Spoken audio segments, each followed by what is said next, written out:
our organization got in contact with SOAS, Pan-African Society, to organize this week on Congo. As at the moment we are planning to fundraise to help some of the victims of the conflict in Congo, in the hospital in the east of Congo, in Goma, but also to raise awareness about the Congolese genocide, which is often not spoken about, for which we have started since last year organizing Memorial Day in August. So we've organized a series of events here at SOAS. We started yesterday. Some of you were there already with a discussion looking at the politics and the current situation in Congo. Today we're going to have a film screening of Blood in the Mova, which hopefully you're going to find quite instructive. Okay, just a brief introduction, ladies and gentlemen. Just to get you into the mood about this documentary, may I ask you just two questions?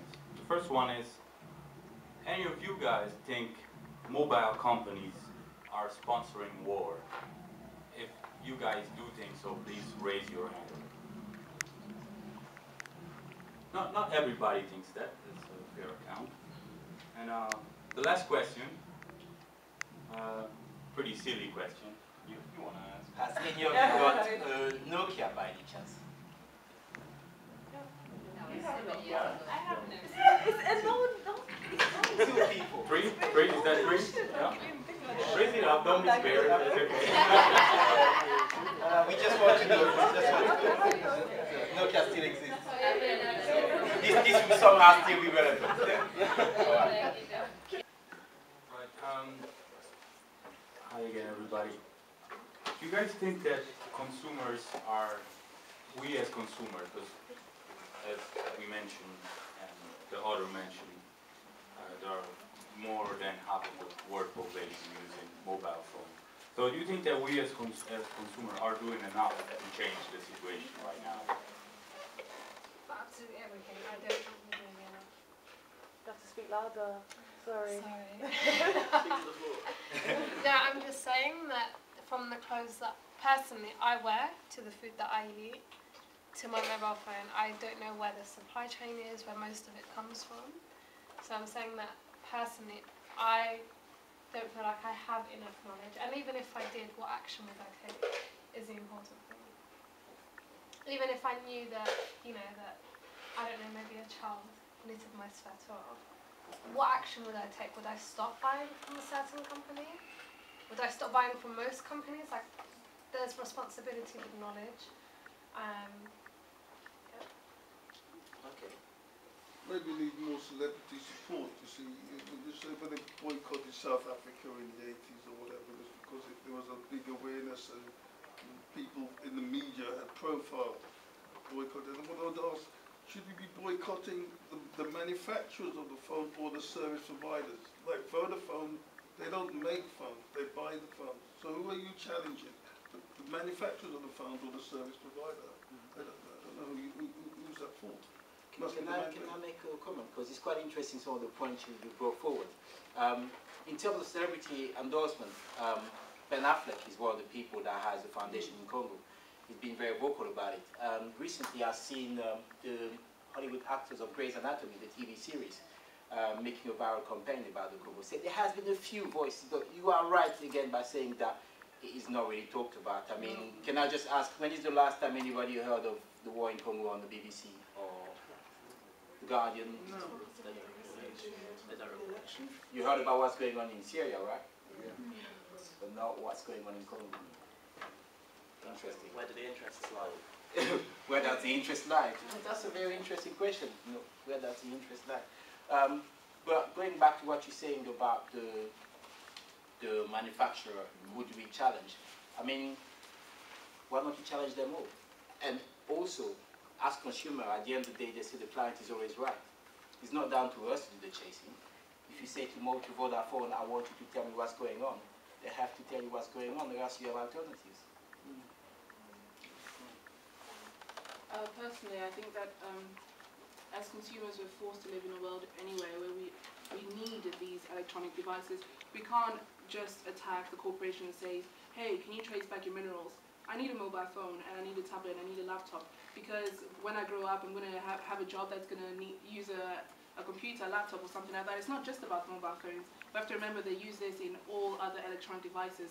So it's not enough to just say to Nokia, can you trace back your minerals and find out where it's coming from? We have to understand that we're living in a world that forces us, from the moment that we're born, you know, we give our children tablets to help them learn the ABCs, and then they grow up and then they have mobile phones, and then they grow up again and have laptops and have all these other electronic devices. We live in a world that makes us use these electronic devices, that makes these electronic devices a necessity to our livelihood and to how we're going to make our money, how we're going to feed our families, how we're going to entertain ourselves. So I don't think it's enough to just say to, you know, go to these people and find out how to trace them. We have to understand that this is the world that we're living in, a world that makes us contribute to a war that we don't even know is going on. So we should just accept it? No, we shouldn't accept it, but I'm saying that the answer is we have to recognize that it's not just about mobile phones, it's that we're having to live in a world that makes us Are we need having to these live in that things. world, or are we? Yes, we are. Are we not in a position to change that world? So us as people that live in that world, that's like saying that we live in a world where, I don't know, whatever's happening in Congo at the moment, we live in a world where women are being systematically raped. That is not something that I'm saying that we're made to live in this world, because when you're going to have a job, are you going to tell them I'm not going to use the computer because it's got minerals in it? I'm saying that we're forced to live in this world where we're unaware that the things that we have around us are contributing to something else. So I'm saying that we can't just say that, yeah, we need more celebrities to do this. We have to understand what the real problem actually is. The real issue. I'm not unaware. Can I please address Maybe back the and then third speaker in this room. No. No, I wanted to say that, yeah, I agree with what she said. Like, we live in a world when, yeah, we are forced to use electronic devices. But yeah, we as consumers, hey, we have a responsibility.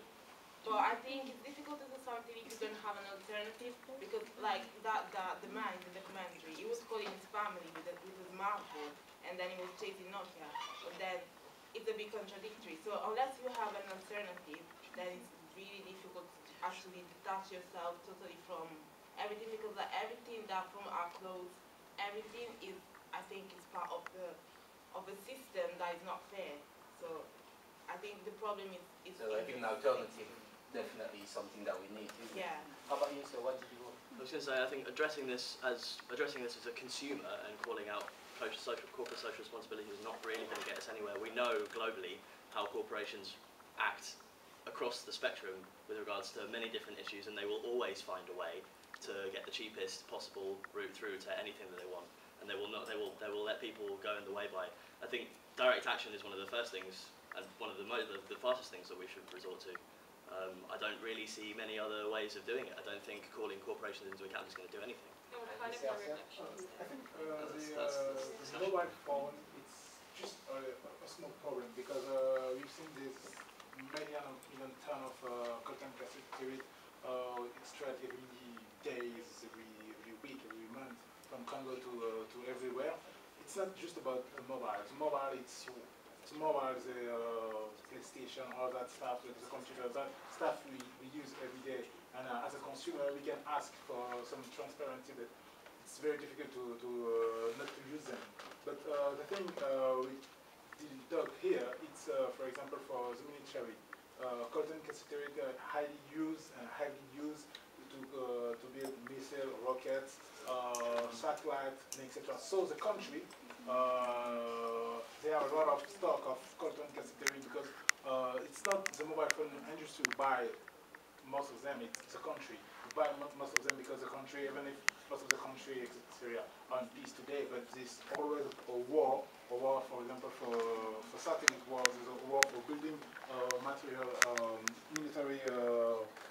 military stuff. And today, the country was more coltan cassette.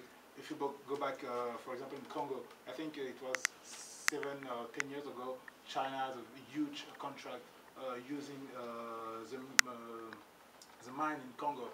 Wasn't to build, it's not in order to build a mobile phone, it's in order to have more stock of coltan cassette that the US have, because the US have actually a lot of coltan cassette, helps them to build missiles, because what the coltan cassette have and the other don't have, it's very resistant and very light. So yes, you can build a very nice missile, rocket, and satellite we can stay for forever. So I think this is the biggest problem, and this is maybe why cotton cassiterite don't have the I would say the communication all around the world, because it's not just the company who won't talk about it, it's more the country won't talk about it, because they know there are a lot of cotton cassiterite from Congo, because Congo represents, I think, maybe 60% of the 80%. Yeah, this is just amazing. And I think this is the biggest problem. People have to be aware that this is also not only the mobile phone, but also there's a military purpose. So basically, you're saying the reason why maybe the media exposure is not so much grown on blood coltan as we had on blood diamond is because the military industry is heavily involved into it, and therefore, being a strategic mineral, it will be quite bad for various states to talk about it in the same way as they've talked about blood diamond, or they may talk about petrol, for example. Exactly. Okay. Anybody else want to say? I think just sort of as a human being, I know how watching that documentary has made me feel. So I think that a lot of it as well comes from us sort of spreading the word and raising awareness.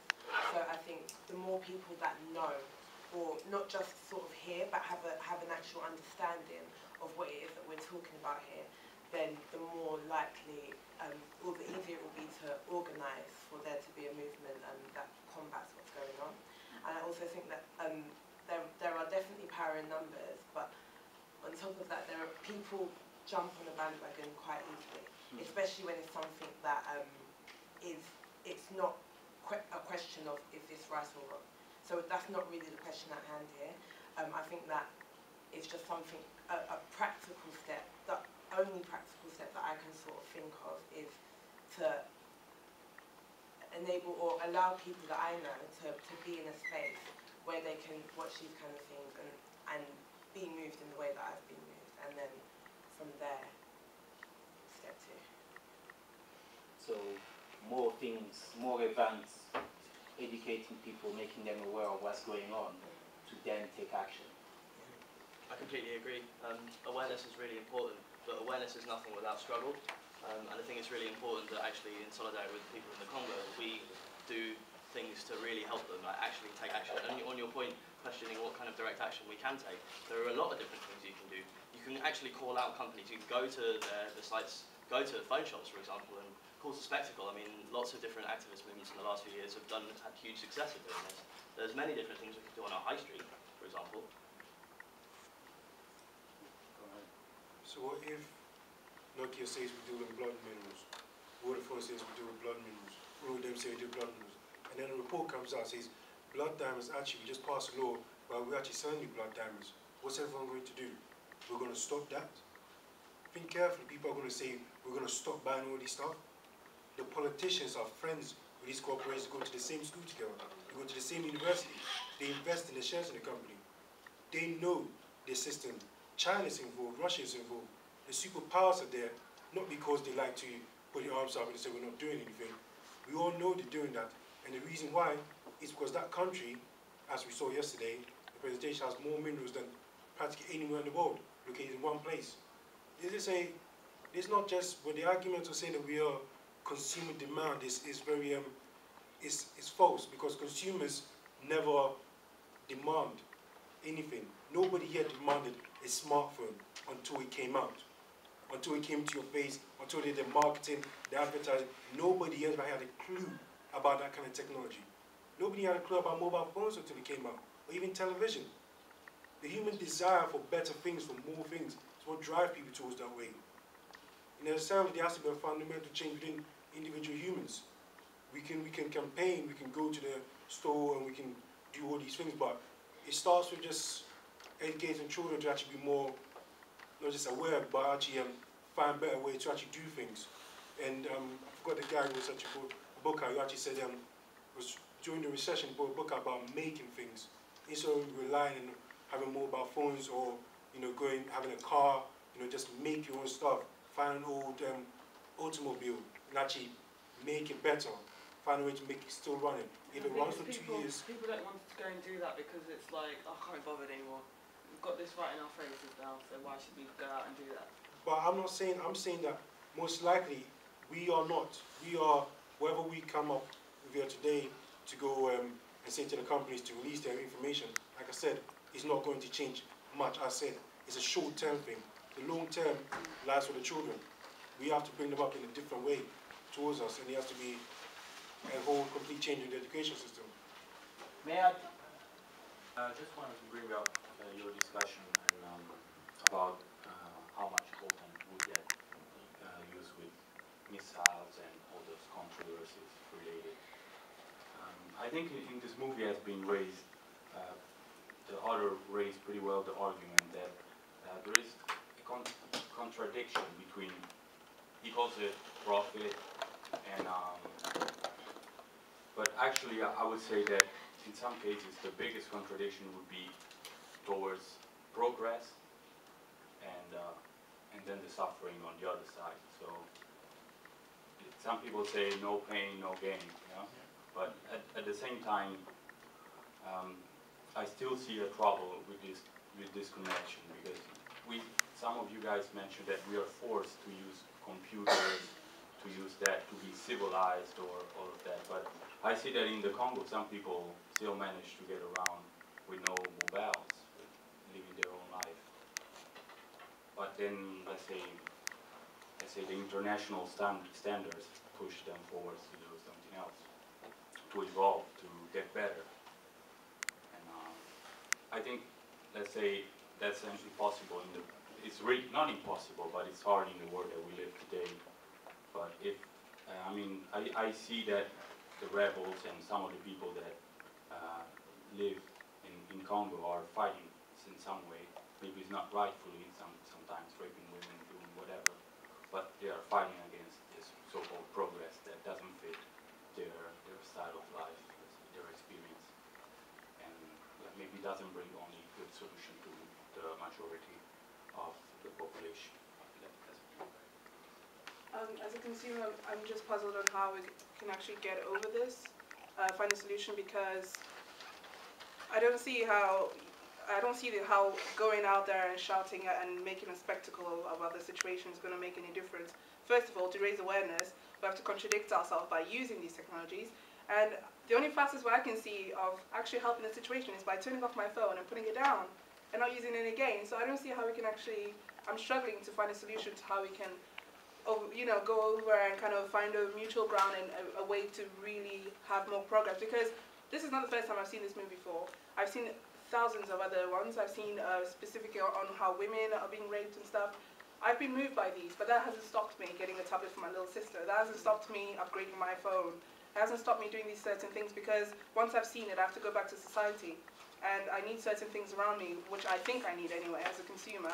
So apart from actually turning off my mobile phone, shutting down my laptop and switching off my tablet, how are we actually going to get over this problem, this issue? I personally think there's been a lot of focus on the idea of the consumer, but what actually moved me as well in the movie was actually the government officials in Congo as well. I mean, when you look at one minister who's supposed to be working for the public service.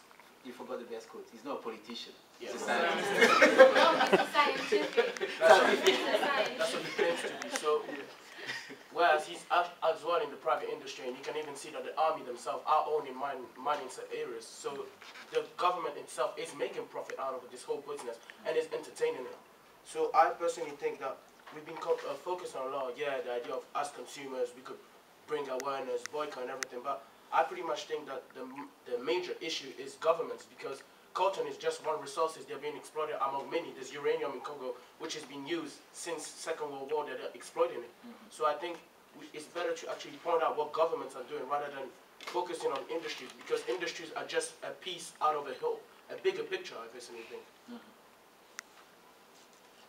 I would say, like what you said, when they show the film, the kids going to the mines and them being trapped there, there could be a new elected government, and the government wholeheartedly could be wanting change. Now, how's he going to convince the people who work there for their whole life, that okay, I'm going to bring you change? Well, and the only work, I'm going to say, okay. let me finish. And the only work you can do in that particular time, because you haven't got any skills, you haven't, some of them may not know how to read, is to actually go and work in the mines. So you say, how can they build trust with such a government but most likely the people who are in the military are going to be left in charge. Or the person that's going to be elected, how can they also be trusted? There is no trust between the people and the government. And even if elected government comes into power and says, I'm going to bring change, the people is unlikely to trust that individual person. And that's a fundamental problem there. There is no trust or hope between interlink between the government and the people itself. And I think that needs to be built before we talk about consumer and demand, or consumer, because consumer is a piecemeal, and consumers and firms are not on equal weighing skills.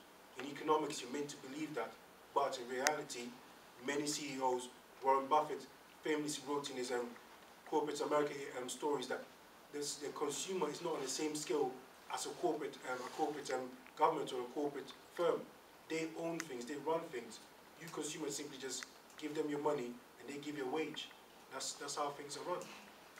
Very interesting. I mean, you've opened up. We opened up the whole political sphere thing, which wasn't mentioned there. When I actually saw this movie first time, was actually here a couple of years ago, and the maker was there, and he said the reason why I didn't want to talk about the politics is because it was way too complicated, and they required a whole movie altogether. But since we opened up that agenda, I want to just make a few comments and go back on a few of the points that you've all mentioned here that I found quite interesting. The first point is the whole, what if today they say, okay, that's what we do. Blood mineral is what we sell. What are you then going to do? Are you then going to stop consuming those? Are you then going to throw the phones away? I really like this view, because quite a lot of people have that. This view of, the only thing I can do is switch off my phone. I'm like, no, why should you switch off your phone? It's like saying 200 years ago, 400 years ago, you know, when the Zulus were fighting the English, if they were to find 300 guns on the floor, they should say the only thing we can do to fight the oppressor is to not use those guns. Because if we use them, then we'll be using the very weapon that kill our people. A phone is what you make it. Without phones, we wouldn't have these advantages tonight. Without computers, there would be no screening of blood in the mobile tonight. Without the internet, without all these blood minerals, we wouldn't be here. I say do use them, but do use them productively. Do use them for the right reason, do it for the right cause. Don't abandon them. That's not what I'm asking you to do. I'm not asking them to stop exploiting content either. That's just me personally. I'm not asking them to stop exploiting content. I'm asking them to pay wages to those digging the content. That's what I'm asking. Pay wages. We're in the 21st century, and you're going to tell me that in today's world... Why should we pay wages? It comes from the Congo. They should be enjoying their minerals. It's not wages. They should be getting what they deserve. The reason why I'm saying to pay wages is because if you have a mine here, hypothetically, I mean, when there were mines here in the UK, miners were not working for free. You know, they got paid. I mean, it's what I'm trying to say to you. What I'm trying to say to you, it is that it is an industry that we all need. We've made that quite clear. Yeah, but it's an industry who's not exploited by Congolese themselves. It's exploited by people abroad. So I personally think that one of the major things we have to talk about, and we have been neglecting a lot, is that the Congolese government is failing, and something has to be done before we can even solve the problem. Because if the Congolese government is letting people come and do whatever they want and making money behind the buck, why would there be an incentive to actually bring change and install working conditions, increase wages? Because working conditions have to have, the government must enforce the law, because firms work on cost, like even it's said in the movie. If they have to increase the working conditions, that means more cost. If the government is not enforcing these kinds of law, why would they increase cost in the first place? Now, can I just go back to the government in Congo? Now, this is where we get into what I call global politics. And it's a kind of like, it's a bit of a game of cat and mouse that we can, because currently the current government in Congo, he's democratically, let's just talk about the politics of it. In 2011, there was the last election in Congo. Joseph Kabila became the president, was re-elected as a president. The election was so bad, if you were to read the report on the Independent or the Guardian about it, you'll be thinking, can this be allowed? Literally what we got offered is something that I could call at best, and that's just being very generous, is second-class democracy. It's a case of we're talking about ballots of entire cities going missing, and yet nobody has the right to rerun the election or to contest. We just have to accept who is there. And guess what? the UK, meaning your tax money and my tax money, has funded those elections. The UK government is currently the biggest bilateral donor of both the Congo and the Rwanda, which are the two countries that you'll be hearing mentioned in fighting war when you talk about mineral. So again, it goes back to here. Our government, the people that we elect in office, have a direct influence on the governance of Congo. If our government is there and saying, we want that man that's been here for 15 years, letting those people die, not defending those borders, turning a blind eye and taking our money to be ruling, and we don't challenge our government in moving him around, what chance is that? Because if you think, okay, the people of Congo need to rise up, I'm going to tell you one thing they did. They did rise up, 1 million did die. They rose up in Congo, they rose up right here in London, they rose up in France, in Belgium. I could bring you a whole videos of it. If you just go on YouTube and type Congolese March. There's even been a documentary about it in France where there's a much bigger community because they could just not understand the upsets in 2011. But that is just a small minority. If the majority of the masses, the majority of the consumer don't go and tell the government what they want, how is, you understand the link? How it's all interconnected. The issue is more about governments rather than companies. So it's more about challenging governments here. Powers. Right. So the mistake you make is they actually, the government run the company and the private company run the government. Exactly. That's a contradiction. So you know what I mean? You go find out exactly what's the state. The state is an instrument of the bourgeoisie. You know what I mean? So that's the country's run, Congo's run by private institutions. It's the mistake you're making. True that, man. True that. There is a revolving door between corporations and government in almost every Western government and majority, I imagine, of governments in the world. We know for a fact that corporations are massively corrupt and constantly exploit humans. That I think I see all of this as a product of our individualist society that has been produced over the last 30 years, massively. And the way to resolve that is to break this human pattern that we have. I don't really have a solution for that. I think that's something we all actually have to ask ourselves. I think it's the fact that we're disconnected. I mean, if it was your mum being raped, you wouldn't be using a mobile phone, I'm sure. If it was your brother or sister, you wouldn't. I think it's that disconnection that we have. Oh, it's in the Congo, oh, I'm Ghanaian, I'm not Congolese, it's alright, sort of thing. If, like, I was speaking to my boyfriend the other night, and he was like, if you know, if this was happening in Nigeria, I wouldn't be in this country. I'll be doing something back home. It's that disconnection that we have, because it's not, everyone's separating ourselves from it. I totally agree with that. We're depersonalised. We're all dehumanised, though. All of us, by this whole global system. Yeah, that's it. I'll just have the lady here and then Jonathan. Coming back to the discussion about this movie, if we are to take this point over there, that governments are controlled by corporations, and if corporations become corporations due to consumer spending, then isn't what we are all saying by implication that we actually do have a voice that's louder than what we think? But because they know that you can never tell someone how much power they have, we feel like we don't have any power, they have the power. But if we are buying the money that is making them the corporations that they are, then surely we are way more powerful than we think. Amen. And so, but no, I'm not shaking, but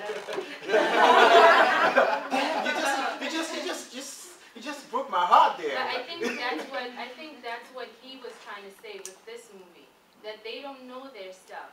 But if we know their stuff, and if we know that stuff, and we know our stuff, and we know how powerful we are, if we come together, imagine if just 10,000 of those movies were made, or if as many people that went to go see Avatar stole that movie. A lot more people will have another way of thinking. And also the problem I feel is not with phones as such, that we should throw away our phones, but it's the necessity factor that, yes, mine the mineral, but is it necessary for you to treat them like that?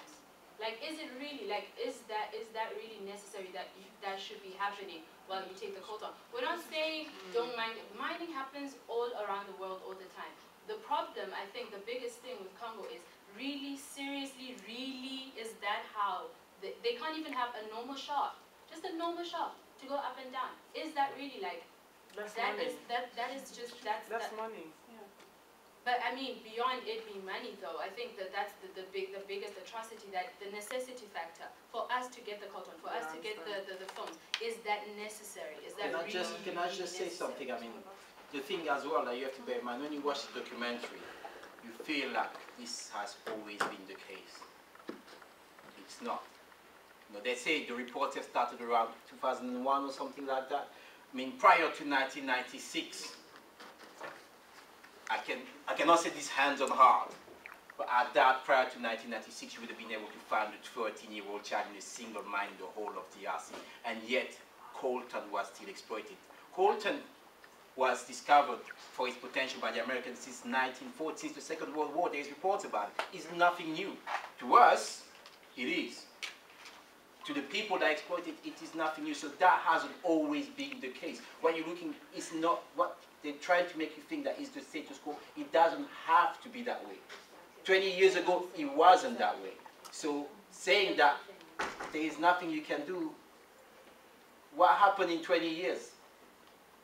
What happened? What changed? Come back to what you're saying. I think, yes, you're right. I think the bad decision will be to throw the funds away, saying, I won't use it. We are obliged to use our phone every day to work, to contact the family. We will use our phone all the time. And I think if you just go back a few months ago, Mandela died. Who freed Mandela? It's a very good question. I think the entire world free Mandela, but nobody asked to free Mandela. People just say, we know there's something wrong, do something. And I truly believe that it's not good when another country go to another country, for example, Congo, go to Congo, say, guys, you have to change the politics because you're corrupt, because that's what you're doing. No, because they're corrupt together. I think what we need to do is just, you know, tear the corporation and the government, but billion and billion people, million people just saying, we know there's something wrong. We know in your phone there's some blood. We keep using it, but we know there's some blood. And more people will be aware of that. More people will just say that. Not act, but just say, we know something wrong.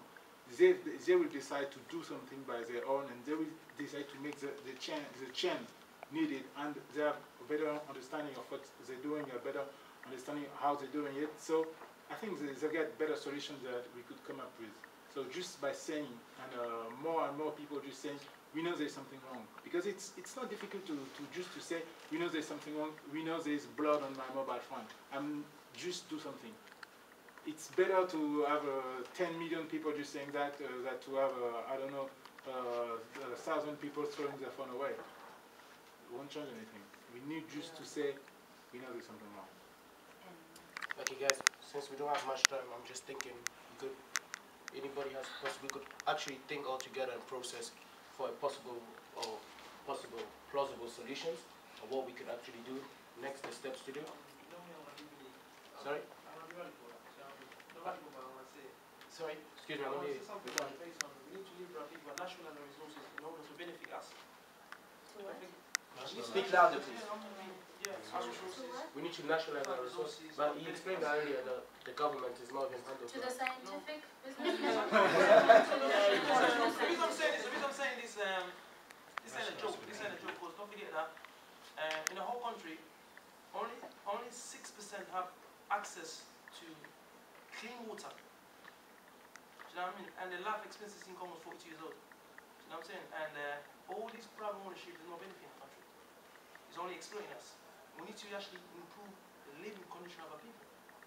As I said, in order for us to advance, we need national resources.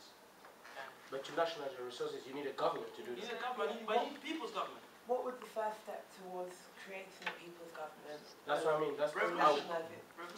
A revolution, you need means to a revolution, right? How are you going to have a revolution when your own army is more powerful than your When your army is more Organize the masses. Listen, an example. The Cuban Revolution, how did that happen?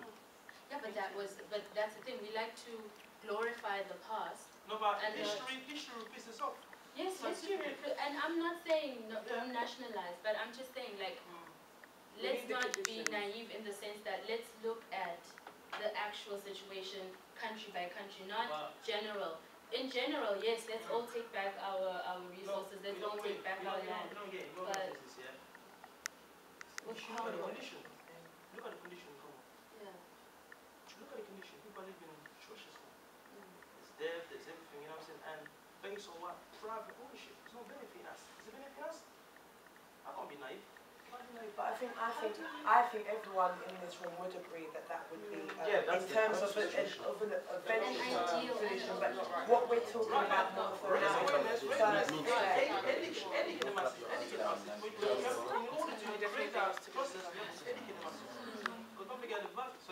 think that it's, I think personally Can I just have, sorry, can I just have the chance there and then...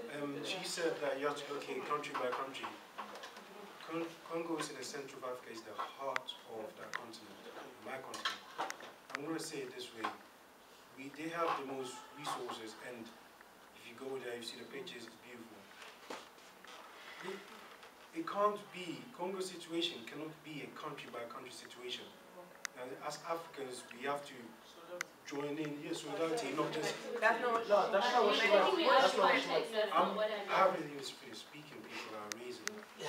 we need to for my personal solution, I think personally we need to understand each other as Africans, not just as individuals that are seeking to develop these countries. We need to understand our culture better.